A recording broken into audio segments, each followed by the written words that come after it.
Good morning, students. We are going to start a new topic, which also be the last topic of this chapter, which is power. Power is defined as rate of doing work. That is the amount of work done per unit time can be called power.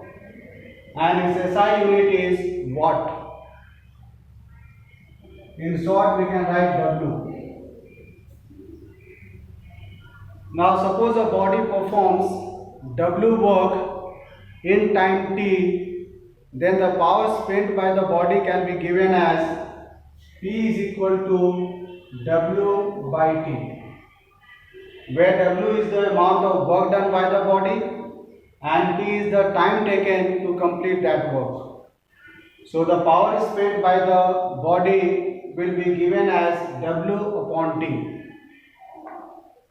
As you know, SI unit of work is joule and time is second. So the unit of power can also be written as joule per second. And it is joule per second which is called watt.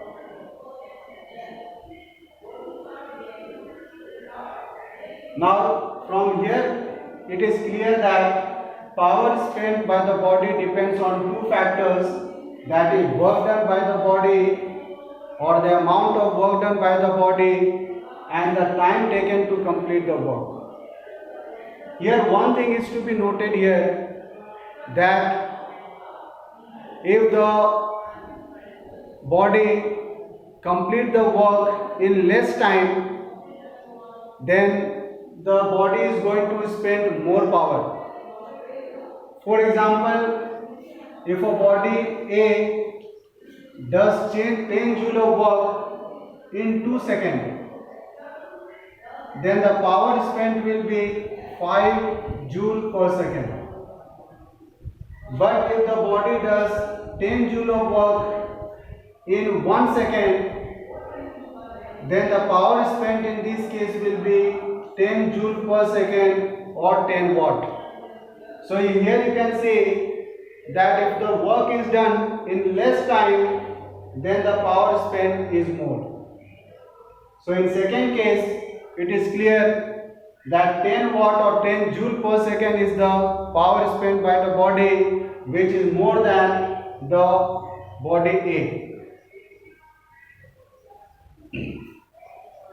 Here one more thing you should understand, that apart from this unit, there are other units of power also, or in other words you can say there are bigger units.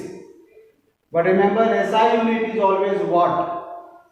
Other unit can be kilowatt, and 1 kilowatt will be equal to 10 to the power 3 watt.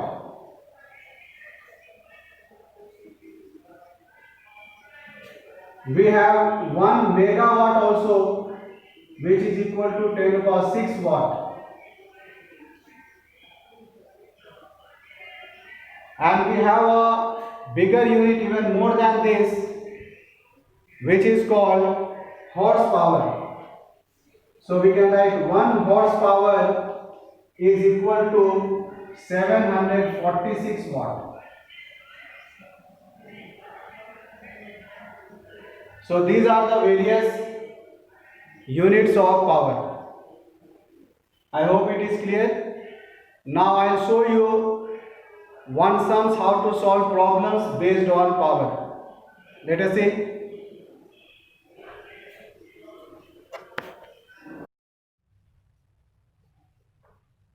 So here you have one question where a pump is used to lift 100 kg of water from a well 60 meter deep in 20 seconds.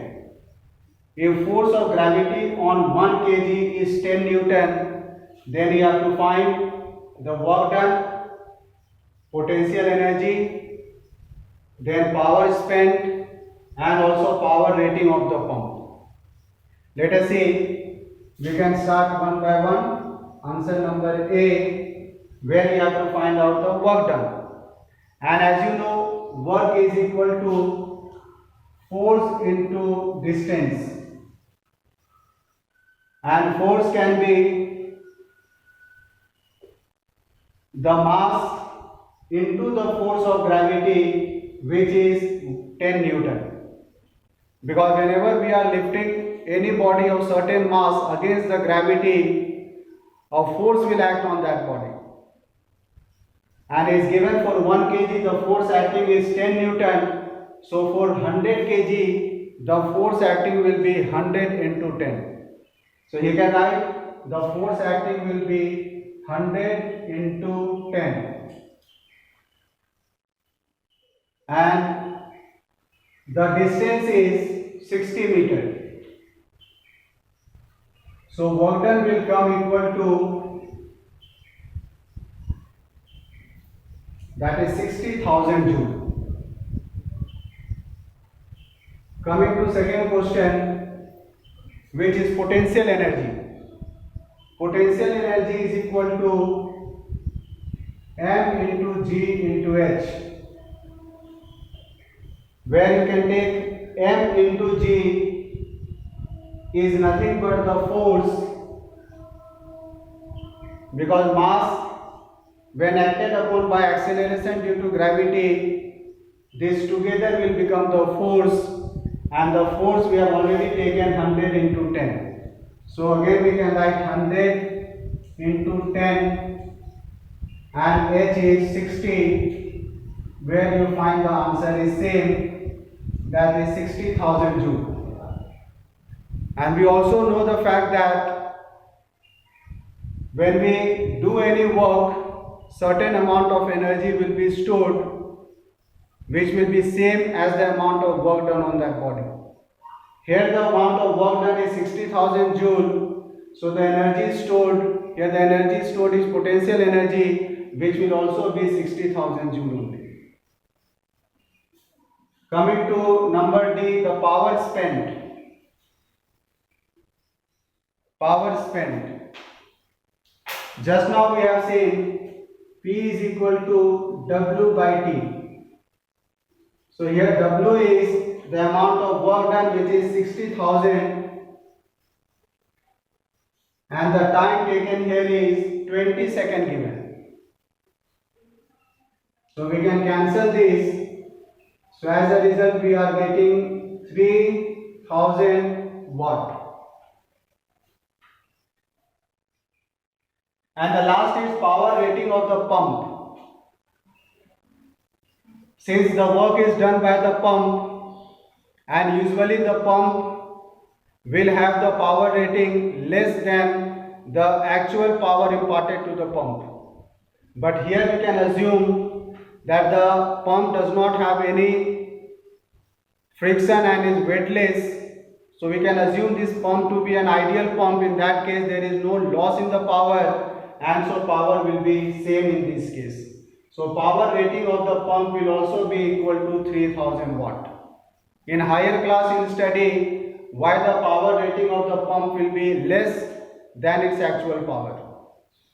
So here in this class we will take the power so calculated will be same for the power rating of the pump also, that is 3000 watt. So I hope the things are clear to you, and then I'll send you the question answers. You have to complete this question answer in your fair copy and submit it at the earliest. Thank you.